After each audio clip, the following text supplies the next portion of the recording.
기도하는 우리 성도님들은 오늘 말씀 나오는 것처럼 미래를 보고 미래를 잘 준비할 수 있는 지혜와 하나님의 영이 충만하시기를 주님의 이름으로 축원합니다.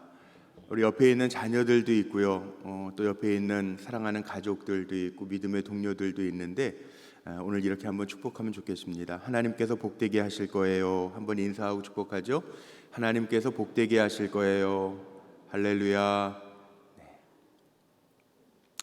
오늘은 성금요일이고 내일 모레 주일날은 부활절 새벽 예배로 드리겠습니다. 꼭 기억하시고 오늘 저녁이 끝이 아니고 금요철야가 끝이 아니고 부활절 새벽이 있음도 기억해 주시면 좋겠습니다. 살아가면서 하늘을 얼마나 쳐다보며 사십니까? 우리가 정신없이 산다고 그러는데 하늘을 쳐다보지도 아니하고 자연 만물을 쳐다보지도 않고 살아가요. 지난주 종료주일이었는데 벚꽃이 한참이었다고 그래서 예배 끝나고 꽃 구경을 가신 분들이 있으신 것 같아요. 사진들을 보기도 했습니다. 살아가면서 하늘을 보면서 하나님의 지으신 세계를 보면서 우리가 감사하고 감탄하면서 살아가기가 참 어렵습니다. 정신없이 살아가고 건물 안에서 살아가고 일하면서 살아가다 보니까 정말 하늘도 많이 쳐다보지 않아요. 요 근래는 비가 와서 참 다행이고 좋은데 비가 안 올 때 제가 교회 옥상에 올라가서 점심때 좀 걸으면서 기도하면서 다녔습니다. 하늘을 보니까 참 좋더라고요. 따뜻하고 또 푸르르고 또 하나하나 우리 교회 자연 입지가 얼마나 좋은지 뒤에는 산이 있어서 산을 보면서도 하나님의 만드신 세상을 보게 됩니다. 볼 때마다 느끼는 게 있습니다. 생명들이 저마다의 생명을 가지고 살아가면서도 그 생명 하나하나가 다 연결되어 있음을 보게 되는데, 그래서 우리는 하나님의 피조물, 창조의 세계라고 이야기를 하죠. 이 생명의 주인이 누구실까?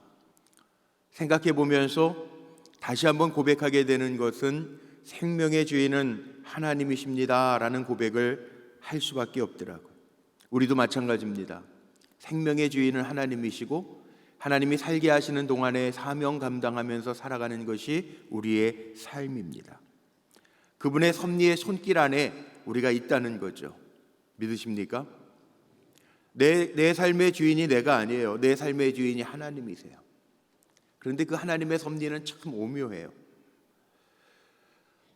요즘 제 사무실 창문 아래로 보면 우리 교회 어린이집 앞에 있는 맨 끝에 있는 소나무 위에 까치가 집을 지어놨습니다. 그런데 이 까치라고 하는 새도 참 영리한 것 같아요. 2월, 3월 2달 동안 집을 짓는데 얼마나 정성껏 집을 짓는지 두 마리, 아마 부부인 것 같아요. 아직 늙지 않은 조그마한 까치인데요, 두 마리가 집을 짓는데 어디서 그렇게 나무를 물어오는지 한 30cm 되는 자기의 몸 길이보다 긴 나무를 물어와서 집을 짓는데 하루가 달라지게 집을 짓더라고요. 어쩔 때 보면 너무 재미있어요. 까치는 손이 없습니다. 부리를 가지고 나무를 물어와서 나무와 나무를 연결해서 집을 짓는데 아주 큰 둥지를 짓습니다. 배운 적도 없는 것 같은데, 건축학을 공부한 것 같지 않은데 밑에 바닥을 견고하게 하고 또 지붕이 없으면 비 맞을 텐데 그랬는데 어느새 지붕을 다 만들어 놓습니다. 그리고 옆으로 구멍을 내서 글로 두 마리가 들락달락해요. 참 재밌는 것은 나무가지를 다 물어오고 나서 그 다음에 보니까 나뭇잎과 또 어디서 그런 걸 가져오는지 모르겠는데 낙엽 같은 것들 가져와 가지고 아마 바닥을 인테리어 작업을 하는 것 같아요. 기가 막히더라고요. 제가 그 모습을 보면서 예전에 수학 선생님들이 학교에서 아이들 머리 안 쓰고 공부 안 하면 이 새대가리야 그랬는데 새대가리가 아니에요. 새 머리가 엄청 좋아요. 제가 그걸 보면서 깨달았던 게 또 하나 있습니다. 야, 하나님은 오묘하시구나. 다 다 나름대로 살아가게 하시는구나. 잠언에 보면 가장 미미한 것, 개미에게 가서도 배우라는 거예요. 하나님은, 창조의 하나님은 각 생물들을 만들어 놓으시고 살아갈 수 있는 방법들을 다 만들어 놓으셨습니다. 하나님은 세상을 지어 놓으시고 세상도 우리가 어떤 마음을 먹느냐에 따라 자정되어서 다시금 회복되고 살아갈 수 있는 환경이 되도록 하셨습니다. 오늘 말씀이 그거예요. 환경을 지키고 보호하고. 왜 그러느냐? 눈물의 선지자 예레미야도 인간의 죄악으로 말미암아 죽을 수밖에 없는 상황 가운데에서, 다시 하나님 앞에 심판받을 수밖에 없는 상황 가운데에서 하나님 앞에 묻는 말씀이 오늘 본문의 말씀이에요. 하나님, 언제까지 이 땅이 슬퍼하며 온 지방의 채소가 마르리이까? 짐승과 새들도 멸절하게 되었사오니 이는 이 땅 주민이 악하여 스스로 말하기를 그가 우리의 나중 일을 보지 못하리라 함이니이다. 한 주간 동안 에코라고 하는 주제를 가지고, 환경 생태계라고 하는 주제를 가지고 말씀을 전했어요. 결론적으로 오늘 말씀을 정리하면, 삶의 터전, 하나님께서 우리에게 맡겨놓으신 삶의 터전을 우리가 잘 지키고 보호하자라고 하는 말씀입니다. 작은 생명까지도 하나님이 만드신 거예요. 우리는 주인이 아니에요. 우리에게 소유권이 없어요. 그래서 우리는 잘 지키고 보호하는 책임만 우리에게 주셨어요. 내가 주인인 것처럼 착각하면 안 됩니다. 요즘에 그린처치 녹색교회라고 하는 이야기를 합니다. 이미 작년 10월 달에 각 교단별로 총회를 하면서 선언했어요. 선언문들이 다 나왔어요. 기후 위기 속에 우리 한국교회가 감당해야 될 것, 녹색교회 이루자. 국립기상연구소에서 발표하기는 이제 2070년이 되면 우리나라가 지금보다도 온도가 4도가 상승할 거라고 이야기합니다. 온도가 상승하면 어떤 변화들이 일어나냐 하면, 고온과 집중호우와 지금 남쪽에서 경험하고 있는 가뭄, 이게 심화된다는 거예요. 그래서 2050년 이후로 가면 우리나라는 아열대 기후가 된대요. 온대 기후가 아니라 우리나라가 아열대 기후가 된다는. 더 재밌는 거는 제가 맨날 10시 45분, 10시 45분 그랬는데, 최근에 발표된 내용을 보니까 OECD 평균 지금 10시 37분인데 12시가 종말이라고 볼 때 대한민국은 그거보다 10분이 더 빠르대요. 10시 47분이래. 영상을 못 보여드리지만 2019년도에 스웨덴의 16살짜리 소녀 툰벨라라고 하는 소녀가 유엔에서 연설을 한 적이 있습니다. 생태 위기를 이야기하면서 어른들에게 울면서 촉구했던, 아마 찾아보시면 다 보실 수 있을 거예요. 크레타 툰벨리라고 하는 글을 치시면 16살짜리 소녀, 스웨덴 소녀가 유엔에서 연설하는데 울먹이면서 연설해요. 어른들에게 뭐라고 촉구하냐 하면, 희망만을 말하지 말고 행동으로 보여주시기를 바랍니다 라고 하는 요구를 해요.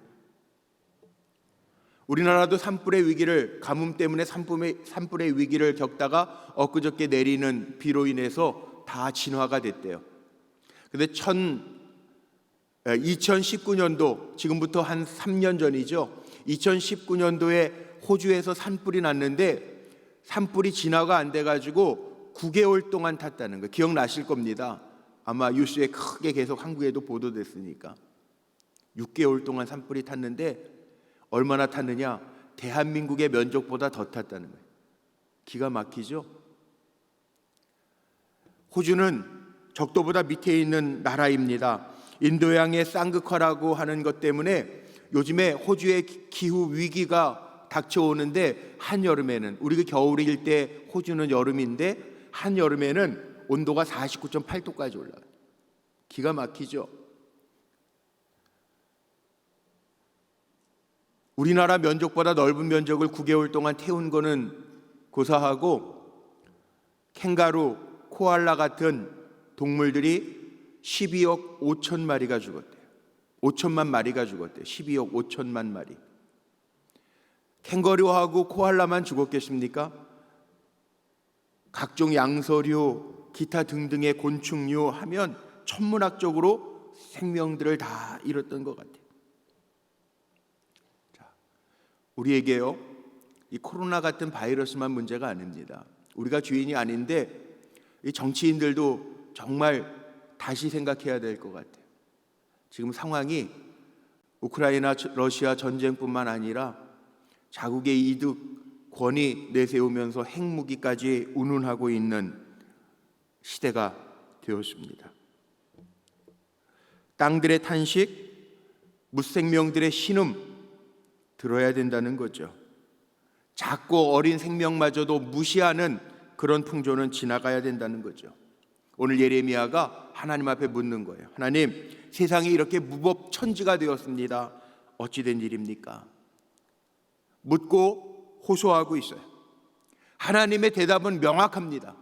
예레미야서에 이 예레미야가 하나님 앞에, 눈물의 선지자 예레미야가 물을 때 하나님의 주시는 답은 아주 명확합니다. 성경은 정확합니다.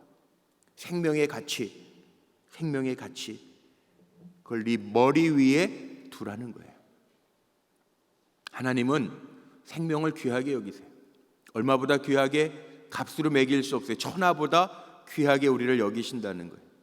오늘 성금요일에요, 예수님 왜 십자가를 우리를 위하여 지셨다고 이야기합니까? 우리에게 생명을 주시기 위하여.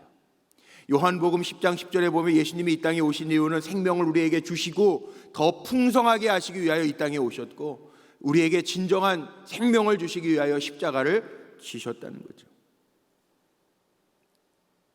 마태복음 13장에 보면 알곡과 가라지 비유가 있습니다. 예수님이 얼마나 생명을 귀하게 여기시냐 하면 알곡과 가라지, 미미한 식물인 것 같죠. 그런데 그 비유를 통해서 예수님의 마음을 볼 수 있는 게 있어요. 농부가 뭐라고 이야기합니까? 가라지를 뽑아버릴까요? 아니다.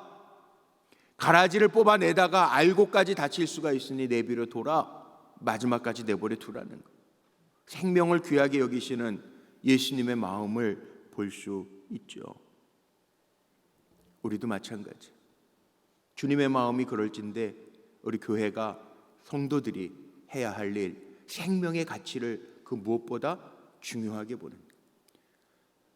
십자가의 고난의 주간을 지나면서 우리가 이 가치를 생각하자는 거예요. 주님의 마음을 갖자는 겁니다. 생명을 귀하게 여기는 것. 금식도 하셨죠? 금식 헌금하시는 분들도 있더라고요. 금식하면서 단순히 한 끼 굶는 것이 아니라 한 끼를 굶으면서 생명의 귀중함을 생각하고 내가 모은 이 금식의 헌금을 통해서 또 다른 사람의 생명을 살게 하시는 주님의 마음을 가지고 드리라는 거죠. 생명의 가치를 높이 생각하고 살라는 교훈이 담겨져 있어요. 또 있습니다. 작은 생명은 뿌리와 같다는 거예요. 뿌리. 우리 작고 낮고 연약한 생명들이 있어요. 근데 그 무시하거나 가볍게 여기면 안 된다는 거죠. 예수님은 잃어버린 어린 양 하나, 지금 내 곁에 있는 99 양들보다 잃어버렸다가 다시 찾은 그 한 마리 양 귀하게 여기죠. 그 얘기는 99마리를 무시하라는 얘기가 아니라 생명을 소중하게 여겨 찾으라는 거예요. 마찬가지입니다. 우리가 배려하면서 살아야 돼요. 사는 날 동안에는 배려하면서 살아요. 생명이 귀해요. 자연과 생명이 공존해야 돼요. 작은 거라고 무시하면 안 돼요. 부자도 그런 얘기 하잖아요. 푼돈 아껴가지고 못 넣는 거예요. 티끌 모아 태산이라는 말 있지 않습니까? 작은 것을 귀하게 여겨요. 시인 박노해 씨가 이런 작은 거의 소중함에 대해서 이런 시를 썼더라고요. 큰 것을 잃어버렸을 때에는 작은 진실부터 살려가십시오. 큰 강물이 말라갈 때에는 작은 물길부터 살펴주십시오. 꽃과 열매를 보려거든 먼저 흙과 뿌리를 보살펴 주십시오. 작은 일, 작은 오름, 작은 차이, 작은 진보를 소중히 여기십시오. 이 작은 것의 소중함을 이야기하는 고백이에요. 믿음도요. 성경에 보면 겨자씨만한 믿음만 있어도, 겨자씨 보셨어요? 어렸을 때 겨자씨만한 믿음에 대한 설교는 많이 들었는데 제가 처음 겨자씨를 본 거는 신학대학 들어가서 1학년 때 신약 개론 시간에 교수님 김득중 선생님이라는 분이 계셨는데 성지순례를 갔다 오시면서 그 겨자씨를 하나 가져오셨는데 어떻게 가져오셨냐면 153 볼펜에다가 스카치 테이프로 감아서 가져오셨어요. 깨보다도 적어요. 그때 처음 겨자씨를 봤는데 우리가 보는 들깨, 참깨보다 훨씬 적어요. 그런데 그 겨자씨에도 털도 있고 있을 게 다 있더라고요. 그 심은 겨자씨가 자라면 2m 이상까지 자란다고 그러죠. 겨자씨는 보일까 말까 하는데, 성경에는 작은 걸 이야기하지만 작은 것 안에 담겨져 있는 생명을 이야기해요. 우리에게 겨자씨만한 믿음만 있어도 산을 옮길 수 있는 힘이 있다는 것. 성경은 우리에게 명확하게 이야기해요. 작은 것도 소중하게 여겨라. 그리고 다시 이야기합니다. 우리는 삶을 잘 공유해야 돼요. 함께하는 세상이 됐다는 거예요. 코로나가 터지고 교회들도 연대하는, 그래서 우리 성남시에 있는 교회들도 서로 연대하면서 지금까지도 모임을 갖고 있어요. 목사님들이 분기마다 한 번씩 모이는데 교회가 같은 이슈를 가지고 함께 좀 연합해서 가자. 요즘 결혼도 안 하고 저출산 문제로 여러 가지 어려운 점들이 있는데 그래서 엊그저께는 여의도 순복음교회 이영훈 목사님은 정부 예산이 700조인가요? 그 저출산 문제를 해결하기 위하여 예산이 편성된 것들이 있는데 말로만 그러지 말고 아이 한 명당 1억씩을 지원해줘라, 이런 이야기들도 나오더라고요.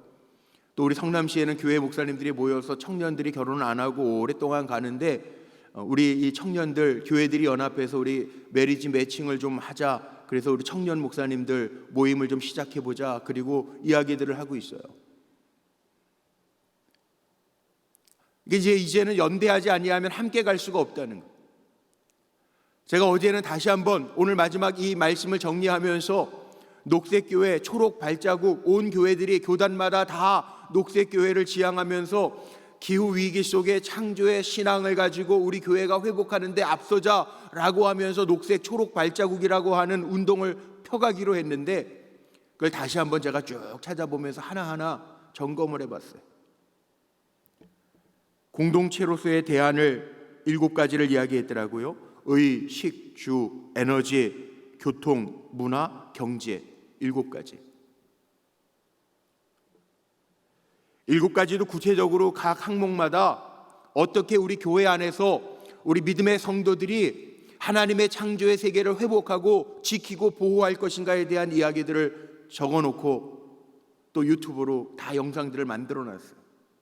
기회가 될 때마다 우리 성도님들에게 좀 나누고 싶은데 간단하게 정리하면 이런 겁니다.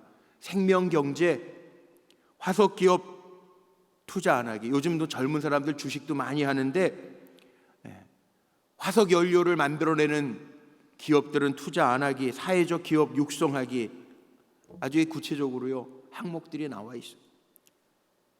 녹색 서재, 탄소 줄이기, TV나 우리 핸드폰, 스마일, 모바일폰 같은 거 가지고 다니면서 탄소량 증가시키지 말고 독서 운동하기, 그린 에너지, 친환경, 절전, 절약해야죠. 지금 에너지 고비용 에너지 시대고 우리 오늘 권사님도 그렇게 기도해 주셨는데 교회 은행 금리가 우리 1년마다 1년 단위로 변화되는데 그동안 기도 많이 해주셨는데 조금 지금보다도 1%가 넘게 금리가 책정이 이미 됐어요. 어젯밤에 나왔어요. 그리 아니하실지라도 하나님 감당하게 하실 힘을 우리에게 저는 주실 줄로 믿습니다. 그런데 이제 좀 지혜를 가지고 해야 될 것 같아요. 우리 아낄 수 있는 것. 우리 건물 유지비가 요즘에 에너지 비용이 전기료가 2,800만 원씩 나와요. 이번 달에는 1,600만 원 나왔는데 조금씩 줄어가기는 하는데 엄청나죠. 그래서 우리 성도님들 좀 솔선수범하고 불이 좀 조금 어둡다, 어두워도 불편할 정도로 어둡게는 안 할 거예요. 좀 아껴야 되겠죠. 좀 아끼면서 우리가 함께 가야 될 것 같아요. 시대적인 추세이기도 하고요, 그리스도인의 사명이기도 해요. 그린 에너지,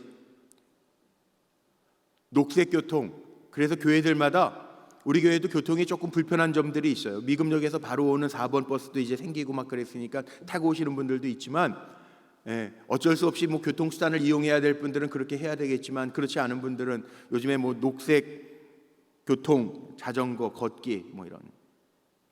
그래서 교회들마다 자전거 거치대를 만들기 운동도 한다고 그래요. 미니멀 라이프, 꼭 필요한 것만 구매하고 일회용품 줄이기 운동. 슬로우 패션, 소박한 옷차림, 리폼, 다시 고쳐가지고 입는 것.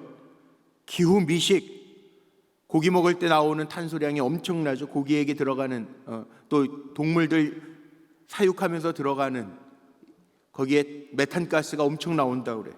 채식 확대하면서 도시와 농촌의 로컬 푸드 직거래하면서 공급하기. 7가지 우리 교회들이 함께 이 환경과 기후를 위해서 협력할 수 있는 방안들을 각 교단별 초록 발자국이라고 하는 녹색 교회 만들기 운동에 이런 구체적인 발표들이 다 이미 되어 있어요. 그런데 이걸 보니까 레위기 19장서부터 26장까지를 우리가 성결법전이라고 이야기하는데, 레위기 19장에 보면요, 하나님이 이미 우리에게 이렇게 명령해 놓으신 게 있어요. 저도 이 환경 문제, 생태 문제, 그 시각으로 성경을 안 봐서 간과했던 문제들인데요, 레위기 19장 말씀에 보면 이런 말씀이 있습니다. 나무가 자라 열매를 맺기 시작할 때부터 첫 3년 동안에는 열매를 수확하지 않고 그대로 썩게 만들어 토양을 기름지게 하고, 넷째 해에는 거두며 찬송하고 하나님께 영광을 돌리고, 5째 해에 거두는 것은 감사함으로 먹으라.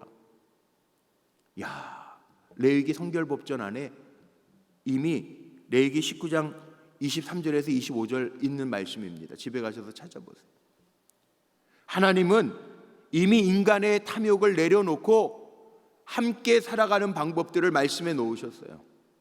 그 안에 다 담겨져 있어요. 나무가 열매를 맺고 떨어지더라도 3년 동안은 놔두어서 거름지게 해서 나중에 더 성장하게 하고, 넷째 해에는 첫 열매를 거두면 그걸로 하나님 앞에 감사하고 영광을 돌리고, 5째 해에 거두면 감사함으로 먹어라. 하나님은요, 우리 인간의 욕망을 너무나도 잘 아셔서 다이어트, 우리 인간의 욕망도 내려놓고 하나님의 방법대로 살라고 하시는 거예요. 환경을 지킬 수 있는 방법도 하나님 이미 우리에게 다 알려주셨어요. 거룩하게 사는 법이에요, 이게. 땅도 희년제도가 있었죠. 내게 아니에요. 49년 그러면 마지막에는 다 해방을 선포하고 놓아주래. 내게 아니라는 거예요. 생태학적으로 회복할 수 있는 방법이 이거라는 거죠. 실은 우리가 관리하지 않아도, 가만히 내버려둬도 하나님은 사는 방법을 내버려 두셨는데, 그런데 우리가 다 훼손한 거예요. 마태복음 6장 말씀에 보면 예수님이 그렇게 말씀하시죠. 저 들에 핀 백합화를 보라는 거예요. 저 들에 핀 백합화를 봐라. 노동하지 않아도, 길쌈하지 아니하여도 새를 봐라. 새들이 땀 흘리지 않아도 하나님 천부께서 다 먹고 살게 하시거늘 어찌하여 너희일까 보냐. 그런데 우리는 욕심을 가지고요, 더 가지려고 개발하고 훼손하고 해서 여기까지 왔다는, 기억하라는 거예요. 오늘 말씀 어떻게 보면 에코 문제의 결론이기도 해요. 하나님 우리에게 다스리라고 맡겨주셨으니 우리는 잘 지켜야죠. 주인은 하나님이세요. 우린 종이에요. 내가 주인처럼 행하면 그것은 문제예요. 하나님이 맡겨주신 것, 위임해 주신 것, 우리가 잘 지키고 보호할 때 하나님의 섭리 안에서 만물의 주인이신 하나님께서 오차가 없이 잘 입혀주시고 먹여주시는데, 우리는 잉여 더 가지려고 하다 보니까 늘 생기는 문제라는 거죠. 오늘 말씀이 다양한 생명을 돌아보고 보호하고 지키라고 하는 하나님의 명령인 것을 기억하면서 잘 감당할 수 있는, 잘 지켜낼 수 있는, 그리고 하나님의 부르심에 저와 여러분이 부름받았으니 앞으로는 우리가 그냥 살아가는 데만 집중하지 말고 함께 살아감을 생각할 수 있는 저와 여러분 모두가 되기를 주님의 이름으로 축복합니다. 기도하시겠습니다.